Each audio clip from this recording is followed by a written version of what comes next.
women's football fans. If you're watching this, it means you made it to another episode. I'm Bryce, and this is the women's soccer/football podcast. We've made it to another episode. This is a Sunday episode. I usually like to do two of these a week, one on Thursday and then one on Sunday. That just kind of wraps up the WSL fixtures and other news from around the world as well. We've got another good show for you here today. For those of you who are new, thank you so much for stopping by. For those of you returning, thank you for continuing to come by each and every episode. I appreciate all of you.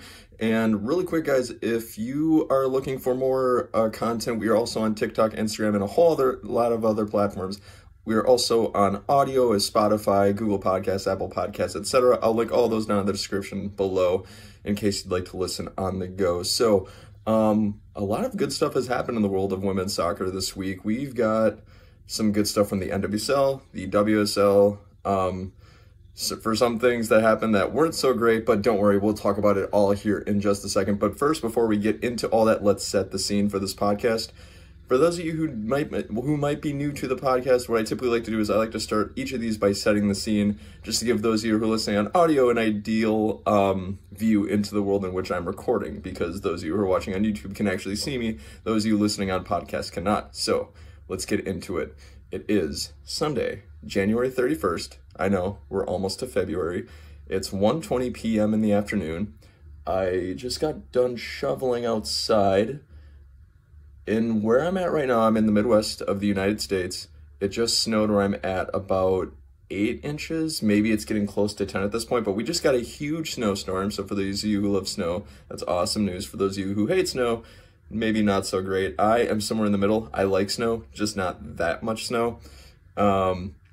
So we just got done shoveling with all that. It's not too cold out though, so shoveling out there was pretty bearable. You wouldn't believe all the cars who are getting stuck. It's actually kind of scary, especially for those of you who are going onto the interstate. I just got done eating probably one of the best desserts I've ever had. It was like a cookie bar, like a chocolate chip cookie bar, except for chocolate chips. It's got M&Ms in it.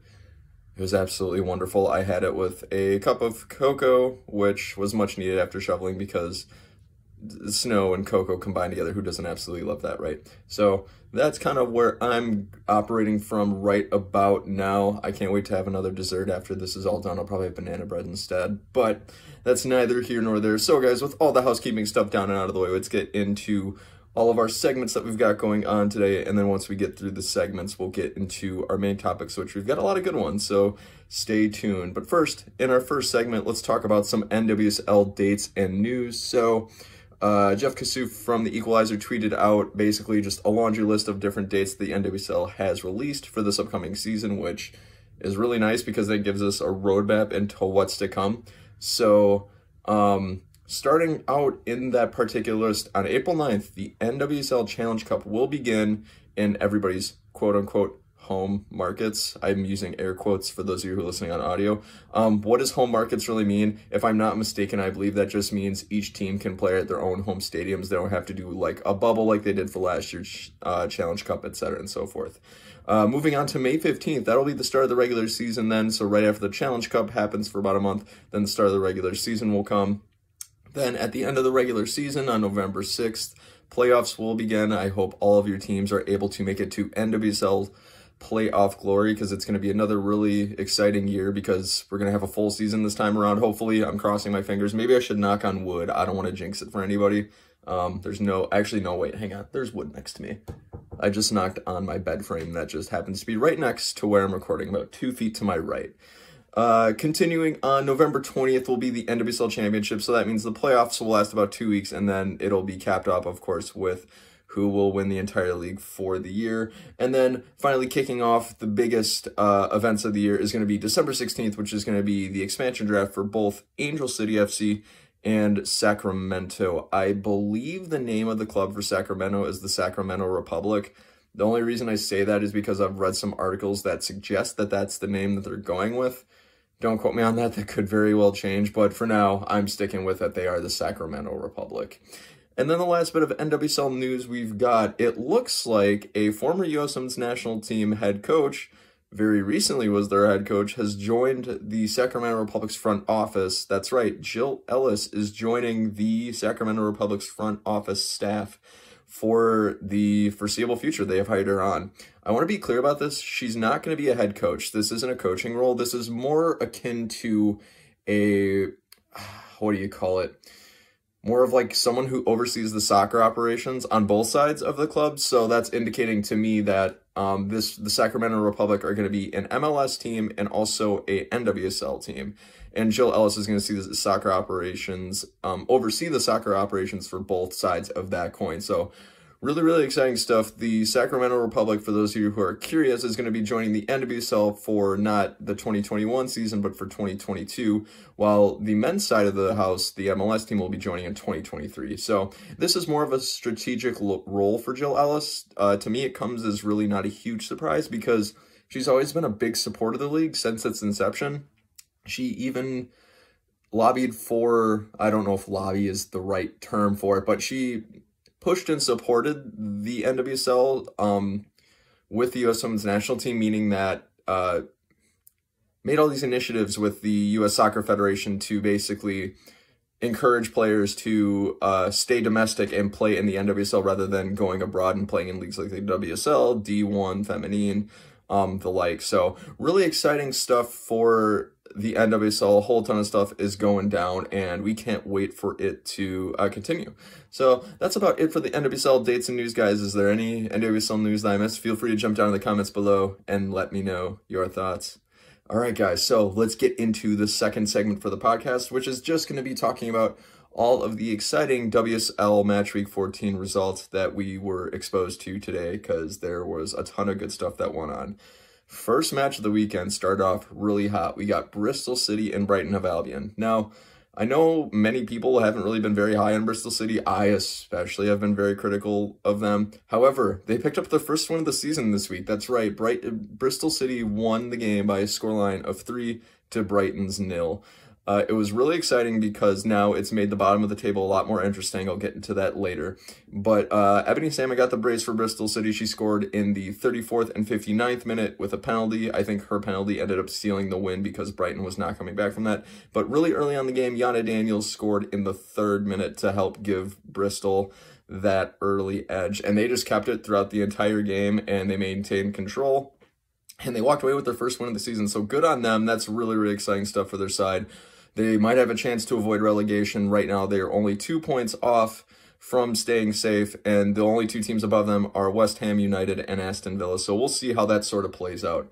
Moving on to the Sunday games, that's Sunday, January 31st. Excuse me, guys.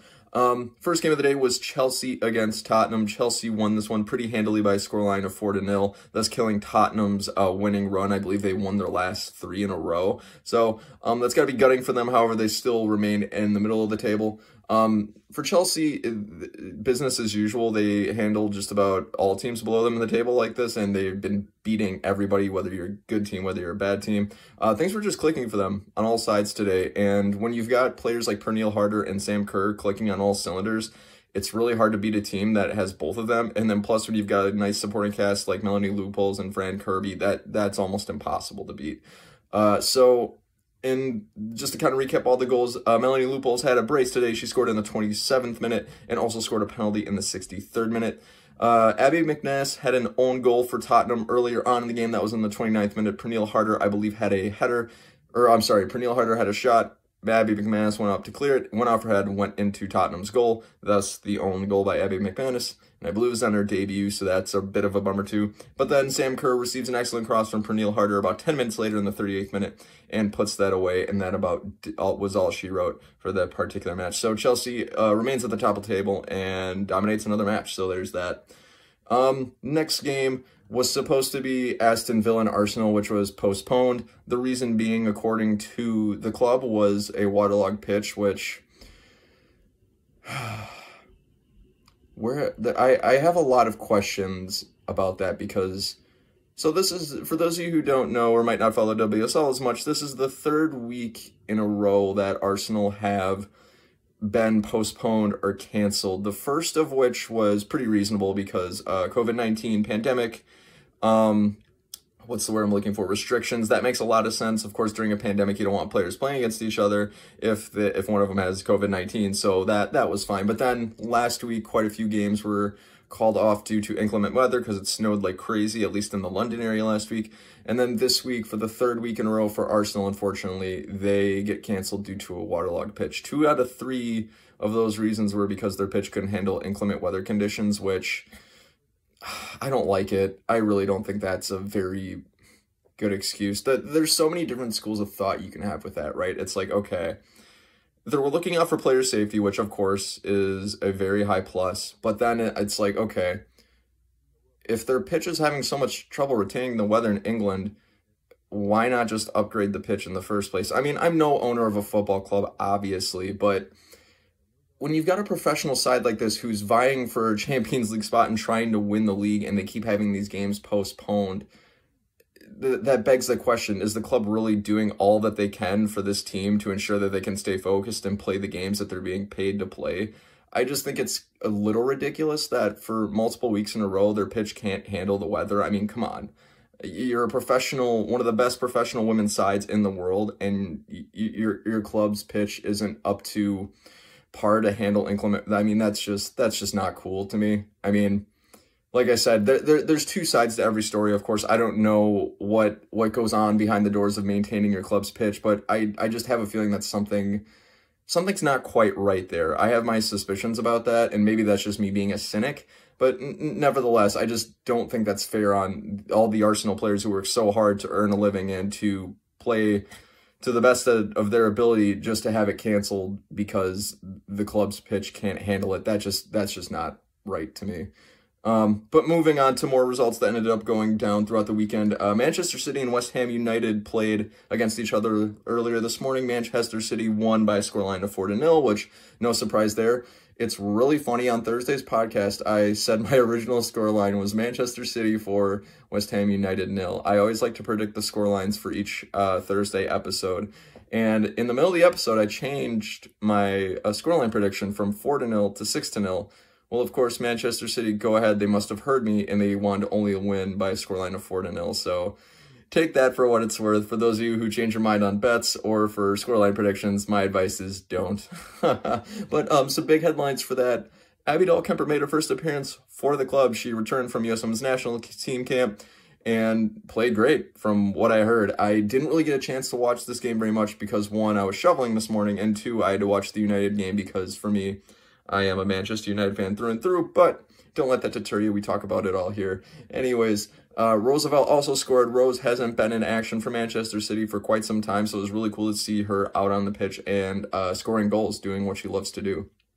But anyways, guys, I digress. So Caroline Weir opened the scoring for Manchester City in the 9th minute. Caroline Weir's been on fire. I believe that's her 3rd goal in the last 2 matches.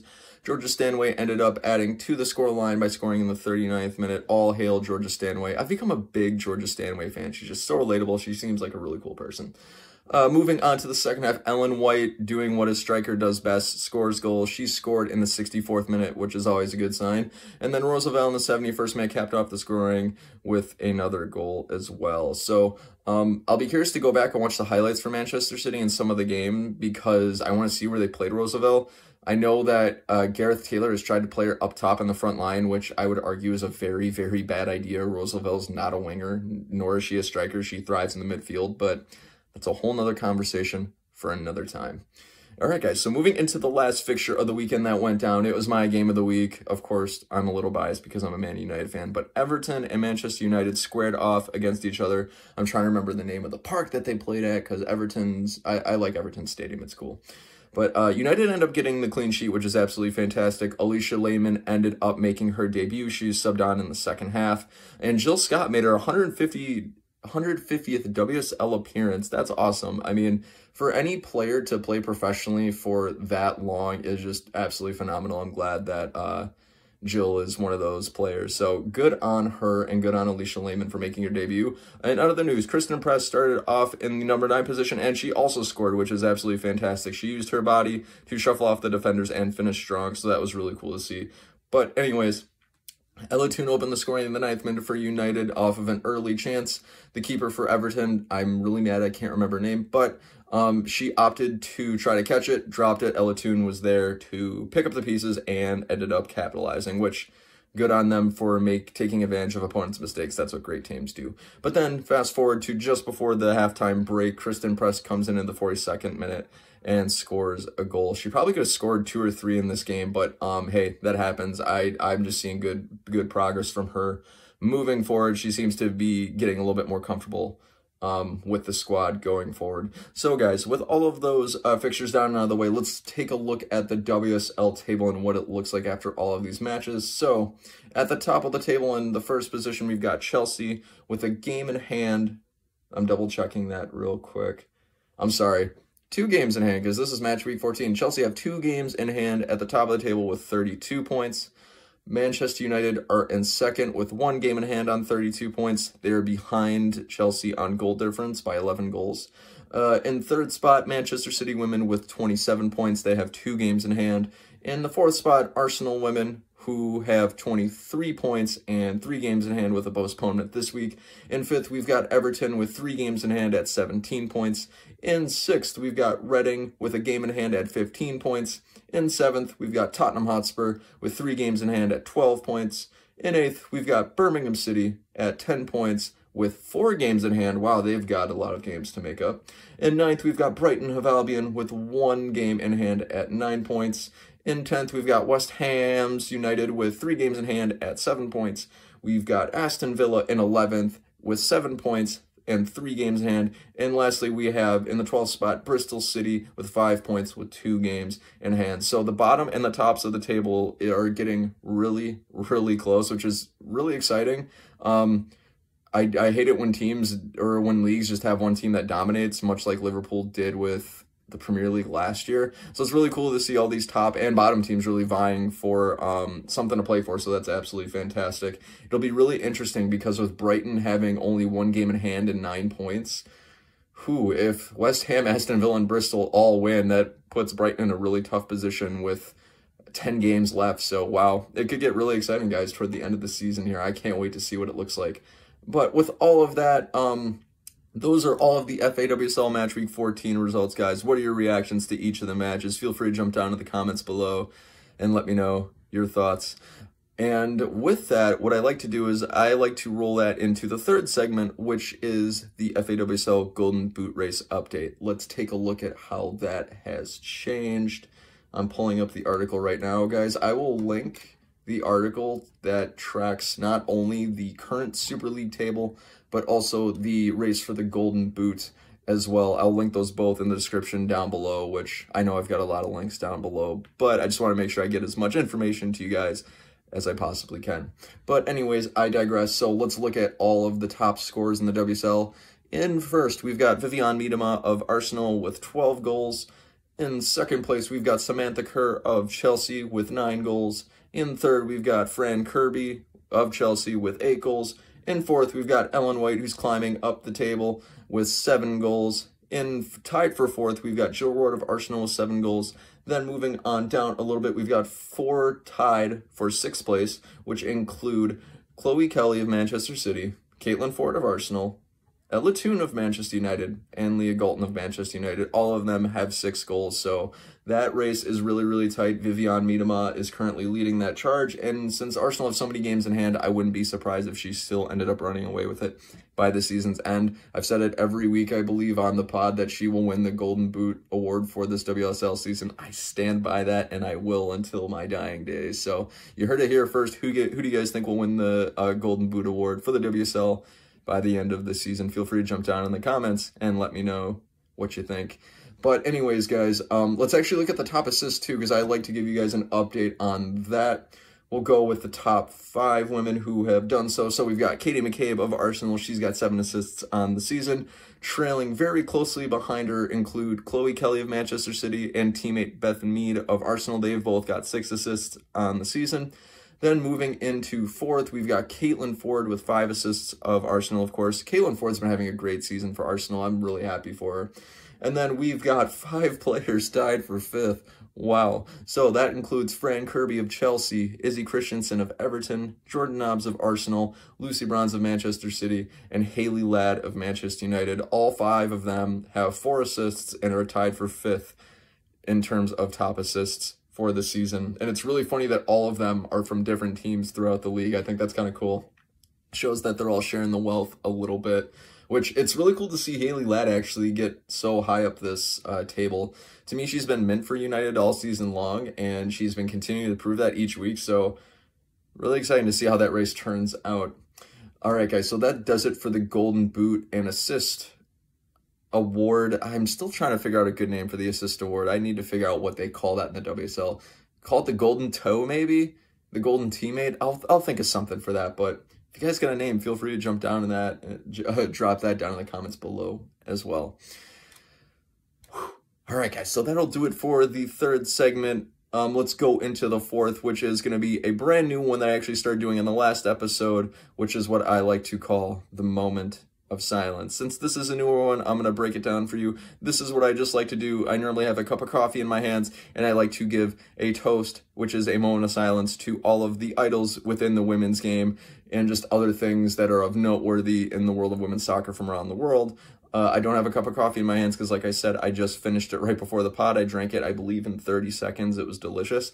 But for this week, who I'm choosing to dedicate my moment of silence for is for Bristol City getting their first win of the season. That's a really bright light for the club in order to stay away from getting relegated from the WSL. Also to Jill Scott for making her 150th appearance. That is a milestone that very few players can boast, so I'm really happy that Jill Scott was able to achieve that. And then thirdly, for Abby Dahlkemper for making her first appearance for Manchester City. And we'll take our silence in 3, 2, 1.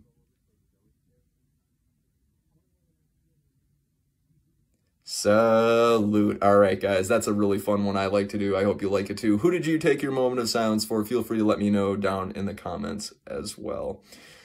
All right, guys, so that about does it for all of our segments for the afternoon. Let's dive into the main topics. Let's get into the bread and butter of the show. What are the biggest things that I think happened around the world of women's soccer as of between Wednesday and today? Yeah, I usually like to film on Wednesday for the Thursday episode. It's a whole thing. I won't bore you guys with the details. But anyways, let's get into the first main topic.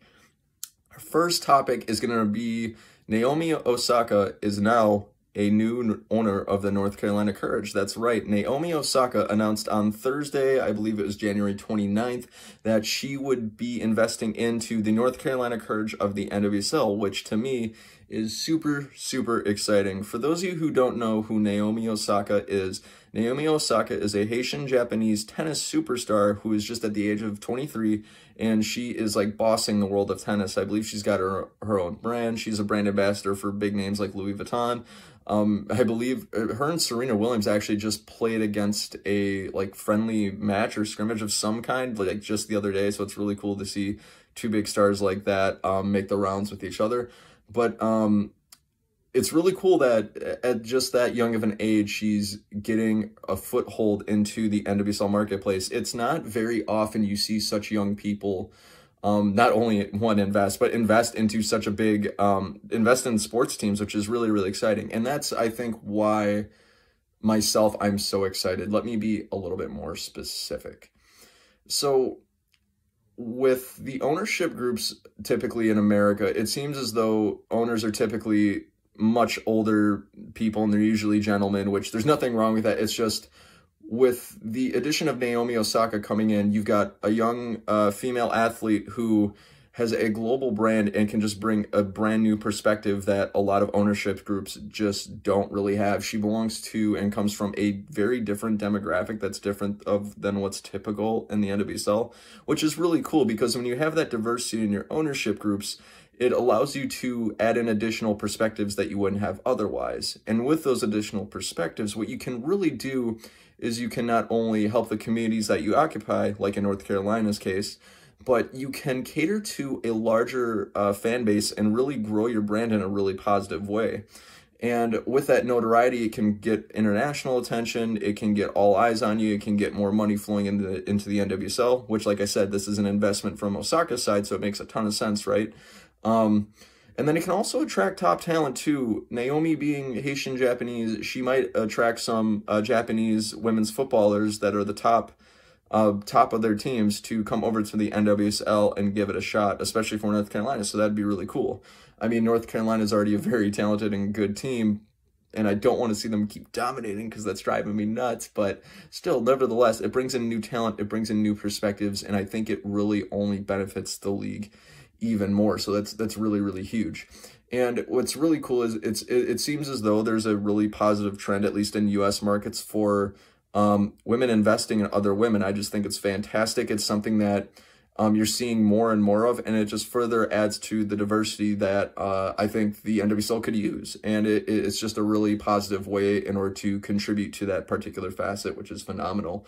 I'm trying to think of some other notes that I had for that, but I will say just the bottom line, Naomi Osaka, I think this makes a lot of sense for her to do this with North Carolina, because it seems as though that North Carolina has this mission of equality and reform, and Naomi Osaka aligns with that really, really nicely. So that's where this partnership makes a ton of sense. And with that, I think that her philosophies will be sure to reinforce North Carolina's already growing philosophies, and having that's going to help further grow the club by making a difference in the community and attracting top domestic and foreign talent too. Because I'm trying to think of a good way to put this last point here. It always helps when you know that the club that is when you're playing for a club whose ownership backs you and is just like you just walked a mile in your shoes. That always helps a lot, and I think Naomi perfectly fits that profile. So good on North Carolina Courage, good on Naomi Osaka. I am so happy that she is now an owner in the NWSL. How do you guys feel about the news? Feel free to jump down in the comments below and let me know your thoughts. All right, guys, so that'll do it for that first main topic. Let's get into the second main topic here, which is going to be transitioning a little bit back further to the WSL. I took a minute to go back to the NWSL for a second, but feel free to just transition with me here. So this is just going to be my quick post-match analysis of the Manchester United-Everton match. I watch United every weekend because, like I said earlier on in the podcast, I am a Manchester United fan first, and I always like to watch their games and just break down what Casey Stoney's Red Army has been doing throughout the season. So, like I said earlier, Everton did not get the best of Manchester United today. Manchester United won by a scoreline of 2-0. Earlier on in the game, Ella Toone made quick work of a mistake made by Everton's keeper, where the keeper dropped the ball when she tried to catch it from a rocket shot from Leah Golton on the left wing. Dropped it. First, Kristen Press had a stab at it, but missed, and then Ella Toone was there to pick it up at the end. And to Manchester United's benefit, she scored and gave them the lead.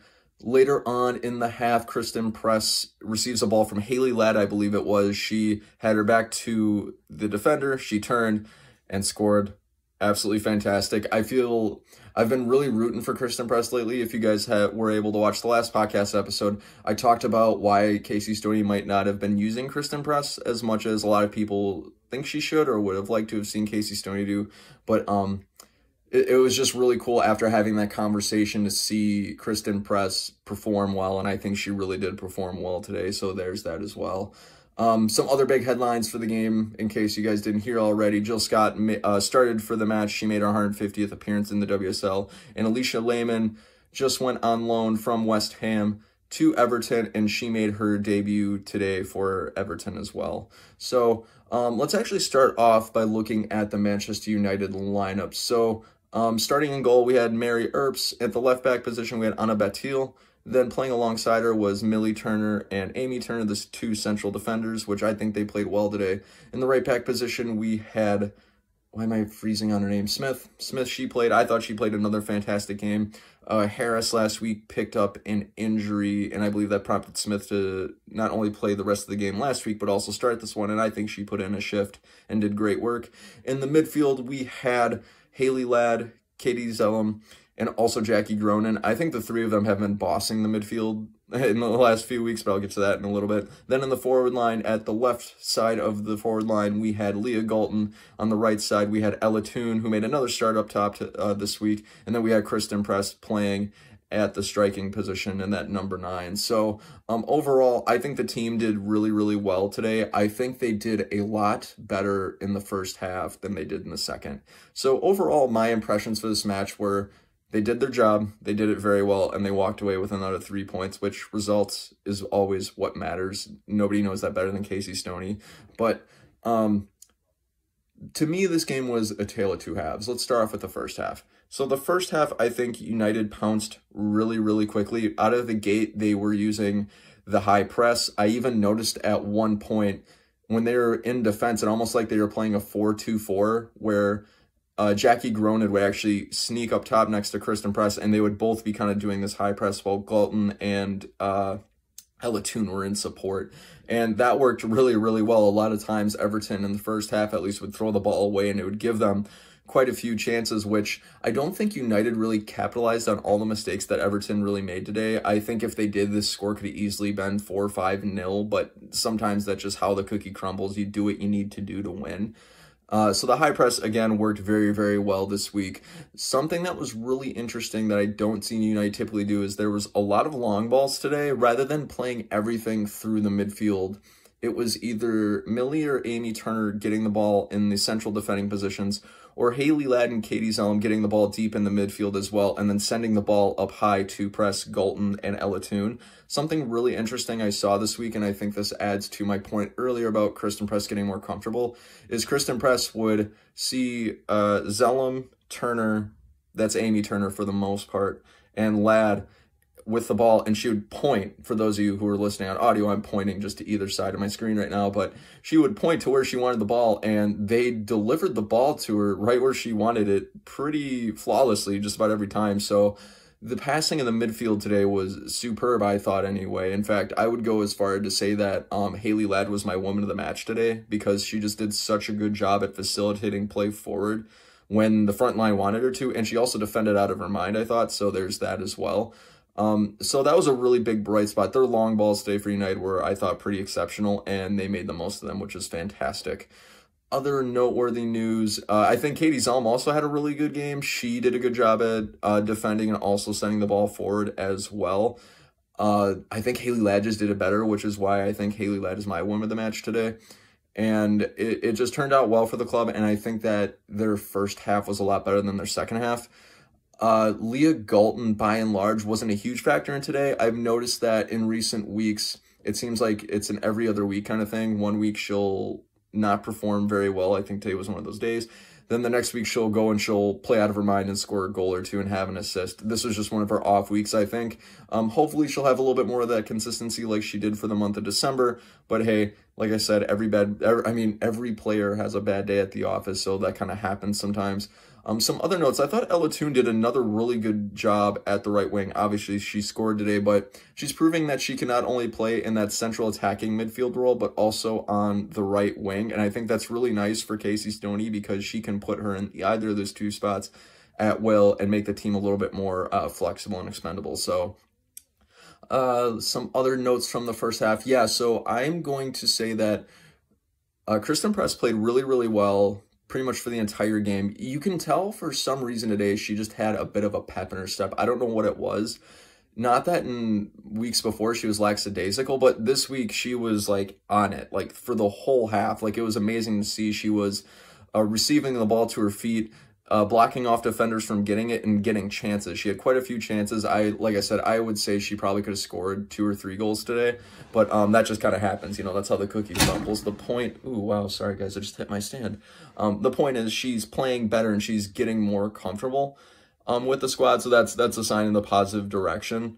Other notes that I'm thinking, that's just my little note on Kristen Press that I had for this game. But then kind of moving on into the second half, so we had a few subs. Let's see here. Lauren James ended up coming on for Kristen Press later on. I'm trying to remember off the top of my head here. Kirsty Hansen ended up coming on for, it was Katie Zellum, and then Kirsty played in the right wing position and moved Ella Toon to the central attacking midfield, and then, of course, moved Jackie Gronin into the central midfield position as well. There's one other sub that was made. I'm trying to remember who got subbed on.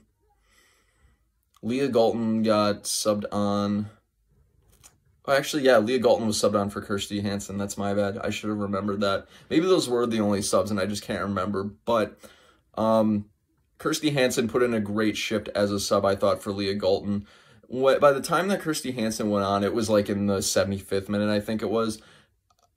Casey Stoney, I think, had United really letting Everton have the ball and just kind of defending. It was almost as if United were kind of parking the bus in the second half. So it goes like this. So the way the second half started off was, you can tell Casey Stoney like changed up tactics a little bit, and she's notorious for doing that in a lot of these matches. So in the first half, United were more high press, front foot. They controlled the entire game. They pretty much always had the ball, and they were sending Everton to a panic. Everton only had one shot in the first half.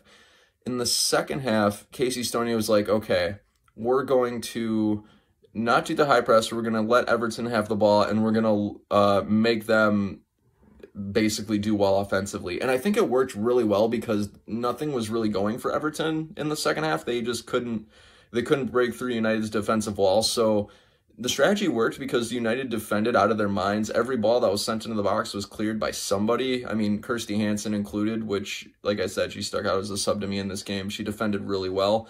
And I think that in each half, United followed the mantra of do one thing and do it well, and each half, that one thing just changed. In the first half, it was attacking. They did that very well, and they did that one thing. In the second half, they defended really well, and they just did that one thing. So it was a really interesting change in tactics because it's something I've never really seen Casey Stoney or United do. Is I'm going to call it park the bus because literally United, I felt like barely had the ball in the second half, which is really interesting, but it worked. It was very Jose Mourinho-esque. I was double-checking to see that Jose wasn't on the sidelines, maybe hiding or something like that. It was just really interesting to see, and it worked like a charm because, like I've said before, you know, United aren't really going to dominate teams. That's just not their style, but they do what it takes to win, and they do it really well. So there's that as well. Some other big second half notes. Alicia Lehman was subbed on in the second half. To me, not really too big of an impact. When it's your first debut, what do you expect? You know, that sort of happens sometimes. But really exciting for Everton that they've got another big name into their squad. Jill Scott, I think, played very well today. She put in a shift, mostly in the second half. In the first half, not so much, but in the second half, she actually almost had a bender right into the top corner. Luckily, Mary Earps of United was there to make the save, which is very positive. But overall, I think United definitely were on the back foot most of the second half, but I think that was their intent. I think they were kind of parking the bus, letting Everton have the ball, and just defend, and it worked very well, and they ended up winning the match. So there's my overall thoughts on the Manchester United match, guys. What did you guys think about the match? If you're able to watch it, feel free to jump down in the comments below and let me know your thoughts. I can't wait for the match next week. It's going to be fantastic, and they played well today by just focusing on one thing and doing it really, really well. All right, guys, so that does it for our second main topic. Let's get into the third main topic, which we're sticking with the WSL here, and we're also sticking with Manchester United. I have bad news for all of my fellow Tobin Heath fans. Tobin Heath is revealed to have sustained a very heavy ankle injury, it looks like, and she'll be out for the next 10 to 12 weeks. Casey Stoney broke this news, I believe it was Friday? Yeah, it was on Friday, January 30th. I'm sorry, January 29th. Yeah, she broke the news to the media that Tobin got scans back. She sustained an injury, and she's going to be out for an extended period of time, which is, for all of us Tobin Heath stans, for those of you who aren't a Tobin Heath stan, it's a little less painful, but for someone like me, oh, it's heartbreaking, it's heart-wrenching. But she picked up the injury prior to the Chelsea match. I believe she picked it up during training. I don't know what happened. I don't think anybody's really said anything, but that particular week, so this is going back 2 weeks now, Tobin Heath was listed on the bench against Chelsea, and everyone's kind of scratching their heads like, what's Casey Stoney's plan here? Because she's, like I've said before, she's a masterclass tactician. This could be part of her plan, but it turned out it really wasn't. Tobin Heath did sustain an injury. She kept her in the subs just in case she felt up enough to play, but it was kind of revealed in the second half when we saw Tobin on camera wearing her Jordans, which they are fire, they're sweet shoes, that, yeah, like Tobin's probably not coming in at this game. And then, of course, after the game, Casey Stoney cleared up and said, yeah, Tobin sustained an injury, some other details as well. But then, fast forward to the following week against Birmingham City, Tobin wasn't even in the squad at all. She was in the reserves, and I believe on the FA Player, the game we were watching, somebody pointed out she was wearing a boot, and it was a pretty big boot. So we're like, ooh, yeah, she probably picked up a more significant injury than we originally thought. And then now fast forward a few more days, and now we've got this news that she's out 10 to 12 weeks. So heartbreaking for all of us Tobin Heath fans and Manchester United fans, or just women's football fans in general. It sucks because Tobin is one of the world's most creative players who's been on this warpath of playing extremely well for both club and country. I have said this before and I'll say it again. I think that she was in the running for one of the WSL Players of the Year so far, so there's no question that it's a blow to Manchester United as well. So that, with that particular injury, that puts her returning to action probably in April, sometime in April. Whether it's early or late April will depend on that 10 to 12 weeks, who knows. And I believe that's 10 to 12 weeks from when Casey Stoney made the announcement, not from when Tobin was originally injured. So there's that. So really, it's probably like a 14-week injury, which I don't know what exactly the injury is called. All I know is it's an ankle injury. I don't know if there's a particular name for it that physicians use, but that's pretty much all I really know. Like I said, it's a big bummer for Tobin and for United, because Manchester United, they are at the top of the league as of right now, I believe, meaning the top two. They're not in first, they're in second, but it just sucks because you've got this partnership going with Leah Galton on the left wing and then Tobin Heath on the right wing, and they are just both so creative all over the pitch, especially in Casey Stoney's high press. So it's definitely a bummer. But it kind of begs two different questions then. For the case of Tobin Heath, what does it mean for Manchester United, and what does it mean for the U.S. Women's National Team? Because the Olympics is coming up this summer, and Tobin Heath is still one of the best wingers in the world, and she'll surely be in the squad. But let's talk about what it means for Man United first. So I think for Man United, like I said, it certainly hurts not having that player who has been super creative for your club, scoring goals, providing assists, providing service, and basically leading your high press.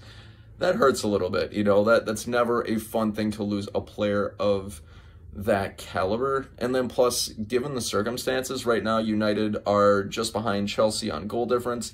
They're contending for a league title. They want to get to Champions League qualification in just their third season of existence, which is even more impressive. And when you lose a goal scorer like that, it deals a blow. So it's a big loss for United, but I'm pretty confident that they'll be able to cope for a few reasons. One, Casey Stoney has proven that she can make the most out of pretty much any situation and get a winning squad no matter who she's got on it. With Casey at the helm, she can make it work, and plus she's got a deep enough squad in order to make it happen. Like I said before, Ella Toone has been exceptional on the right wing for United, and Kirsty Hansen isn't too far behind her. I think Kirsty Hansen's had a great season and can sort of help fill that void. Of course, they're not Tobin Heath, but they can still provide enough skill, talent, and goal-scoring opportunities in order to help make up for that particular void. So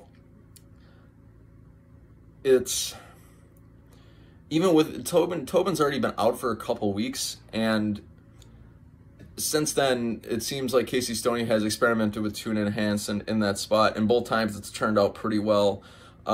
Just the other week against, who was it? It was against Birmingham City, the game I'm thinking of. Toone scored, and Kirsty Hansen had an assist. And then fast forward to the game this week against Everton, Ella Toone starts on the right wing and scores again. So Casey Stoney, like I said, she can make the most out of the squad. The squad's deep enough, and I think that they'll be able to cope. One could make the argument that the other week when Kirsty was playing against Chelsea that she didn't do very well on the right wing, but then again, I would argue that United had a really bad day and the midfielders could not get Kirsty Hansen the ball. I mean, there were like 5 to 6 occasions I remember in just the first half where Kirsty would be running for her life up the right wing, and just the ball was so far in front of her, there's no way she could get to it. So that sort of happens. That would be my counter argument for that. And the fact of the matter is, what's been really consistent amongst Toone and Hansen is that they've both been playing really well in Casey Stoney's high press. So they've got that pretty well covered as well. There's no breaking through Casey Stoney's high press when she's using it pretty much no matter who's out there. So that's another bright spot for United as well. And another thing, too, is that what's really remarkable about United and their ability to cope is that you've got Toone and Lauren James, who are both typically listed as midfielders, and Casey Stoney has found a way to incorporate them into the forward line, so it's just more proof that she can stretch the squad in new ways that none of us would expect and still find a ton of success. One thing that begs the question is, I know a lot of people are saying that Kristen Press belongs on the wing and not the striking position, which I'm contentious on that. But nevertheless, it begs the question, could Casey Stoney maybe put Kristen Press on the right wing? Anything's possible.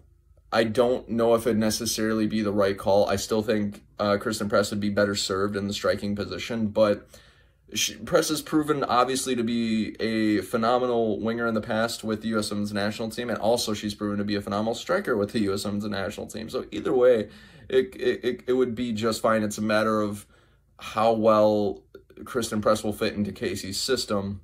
And at the end of the day, still, if it all comes down to form, so if Kristen Press is playing out of her mind and Casey Stoney feels that she belongs on the right wing, she'll put her in the right wing. But I think Casey Stoney's pretty firm that Kristen Press is in fact a striker. I would, or at least the center forward, I would support the notion that she's a center forward by trade. I think it makes way more sense for her to be a center forward and play more of almost a false nine position, but that's kind of neither here nor there. It's just this sort of another piece of this puzzle that could use filling, but it's a possibility for sure. So guys, with the bottom line for the case of Manchester United and the Tobin Heath injury, I think the squad's going to cope okay without Tobin Heath. I don't think that they're going to crumble and shrivel up and get relegated or anything like that. I still think that they are WSL Champions League contenders and also title contenders too, so we'll see how that goes down the stretch. But now that we've explored the Manchester United side of this injury, what about the U.S. Women's National Team side of it? Well, it's obvious that Tobin probably won't be there for the She Believes Cup since it's about 2.5-3 weeks away, which is a loss. Of course, Tobin Heath, like I've said before, is one of the most creative wingers in the entire world, and she is a great asset to any club. But the U.S. is so deep in every position up and down the field that it's not going to make them crumble and fall over. I mean, if you've got 5 players, like 5-star players that wants to the U.S. who have major injuries, then maybe, and that's maybe, that turns into a different conversation because Vlatko can do anything with any player, but with Vlatko at the helm, they should find a way to cope without an issue. They've got Lynn Williams, Kristen Press, Katarina Macario. They've got other players who are also at the helm. Mallory Pugh, if she's healthy, she hasn't been healthy in a long time. I feel bad for her, but it's a loss, much like for Manchester United, but I think the U.S. will find a way to cope, at least for the She Believes Cup 2. I would say that that's the only big competition between now and the Olympics, and I think they'll do just fine, and I still have got them winning the She Believes Cup even without Tobin, which it's going to break my heart not seeing Tobin in the She Believes Cup this year, but as long as Tobin gets healthy and has a good recovery, that's all that really matters. Now, I think the bigger question out of that is, does this affect Tobin's standing for the Olympics? And I'm going to say absolutely not. This does not in any way, shape, or form affect Tobin's chances to make the Olympic team. The reason being is because before the injury, Tobin was, like I said, probably one of the WSL players of the year so far. She was playing very, very well with the national side under Vlatko, mind you. And it's not like Tobin was playing poorly before she got injured. If she was playing poorly before she got injured, maybe, and that's a big maybe it would hurt her stock a little bit, but she's proving she's still one of the world's best in the right wing position, and with this injury, it doesn't really change that. Like I've said before, talent doesn't disappear overnight. You retain that talent even when you've been hurt. So I would say overall, no, this doesn't affect Tobin's chances of making the Olympic roster at all. And then plus with her being a seasoned veteran who can really mentally handle any situation, because Tobin has seen it all with the Portland Thorns, going through this whole expansion draft and being picked up by Racing Louisville, now going over to the WSL, winning World Cups, winning Olympics, losing World Cups. I mean, the mental fortitude that she has to cope in those situations and also make the most of her chances is unparalleled, and she's got the talent to back it up. So she's still one of the first names on the team sheet for the Olympics in my mind as well, barring that she recovers by July, which I'm sure she will. All right, guys, so that's just my thoughts on the Tobin Heath's injury. Are you as bummed as I am? Feel free to jump down in the comments below and let me know your thoughts. And Tobin Heath, here's to you having a speedy recovery. Cheers. I am holding my hand in the air like I have a cup of cocoa, but I'm just going to pretend that I have one because I don't actually have one. Sip, sip, sip, sip. All right. Okay, guys. So with the third main topic done and out of the way, let's get into the fourth main topic today. And this fourth main topic is actually going to be something I like to call mailbag. This is a brand new main topic that I like to do where I answer your questions that you put into the chat or into the survey that I've released. So basically, I want to provide a little bit of context. I've created a form where if you guys want to ask a question and have it featured on the podcast episode, barring that it's appropriate and applicable, you can do that. All you have to do to submit a question is go to the description of this particular podcast or YouTube episode, and then look for a Google form that will allow you to go ahead and submit a question as well. If you'd like to submit a question, feel free to. Do not feel obligated to. That's totally okay. If I get it, as long as I get it about maybe a half a day before I air these episodes, which is Thursday or Sunday, I will more than likely be able to feature them on the show and give you an answer. So this is the very first mailbag question that I got, which comes from Chris on YouTube. Chris, I enjoy all of our conversations about the U.S. Women's National Team, and I appreciate the question. I'm going to paraphrase a little bit here just because the question was a little long, but it goes something like this. With Catarina Macario playing in the forward line for the friendlies against Colombia, inevitably, does it change what five forwards Vlatko is going to take to the Olympics? So I'm going to provide a little bit of context before I answer this question real quick. So I've made roster predictions, guys, for the U.S. Women's National Team and the upcoming Olympics. My hypothesis was that I would have 6 defenders, 5 midfielders, and 5 forwards go to the Olympics effectively. And Catarina Macario's always been listed as a midfielder. She was a center attacking midfielder for Stanford. I would say she's still a center attacking midfielder for the U.S., and she's listed as such.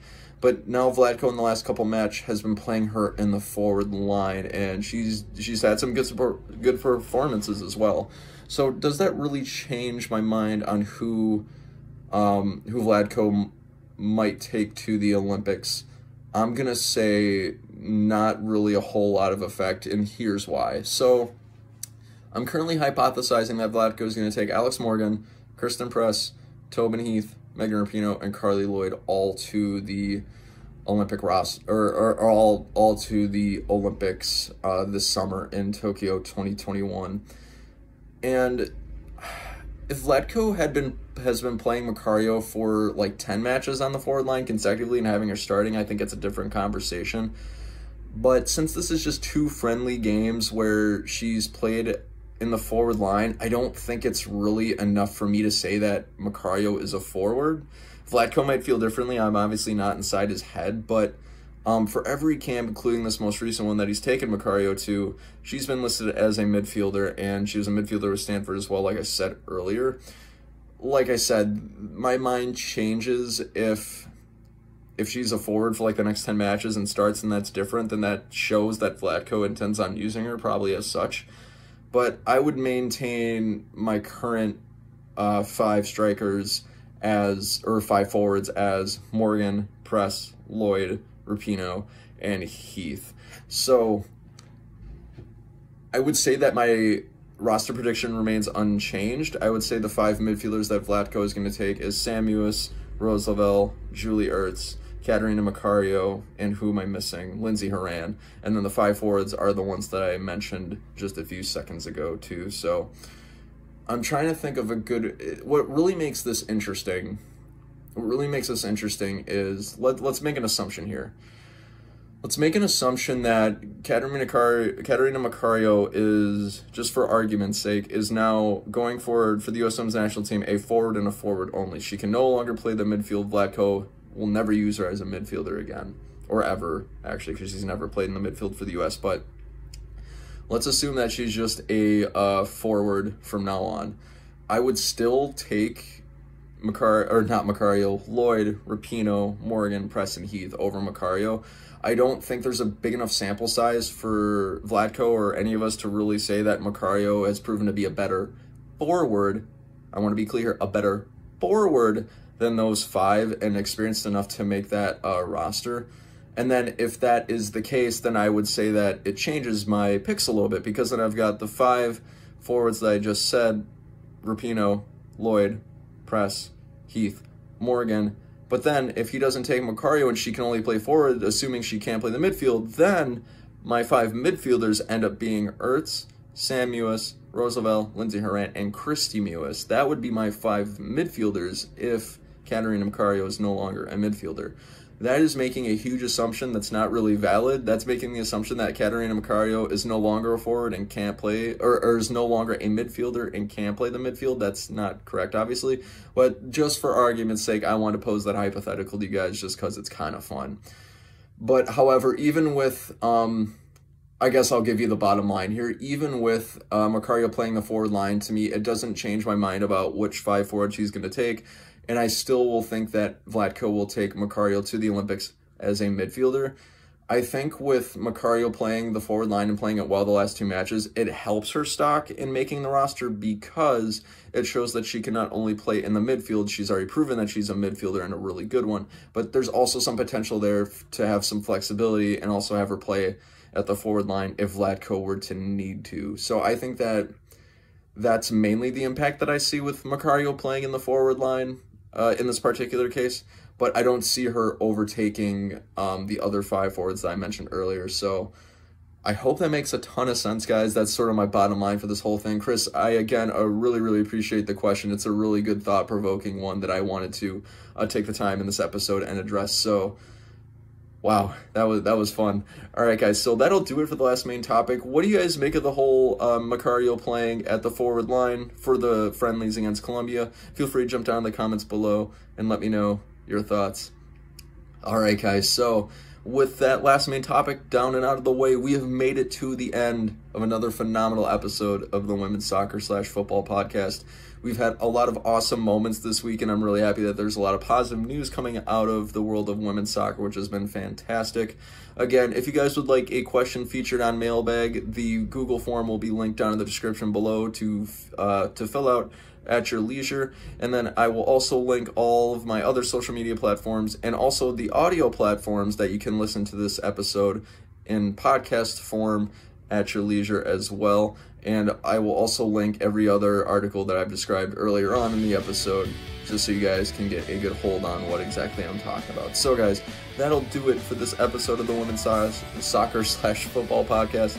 I'm still working on the name, but my name's Bryce, and we'll see you in the next episode. I hope you guys have a great week, and as always, have a great day.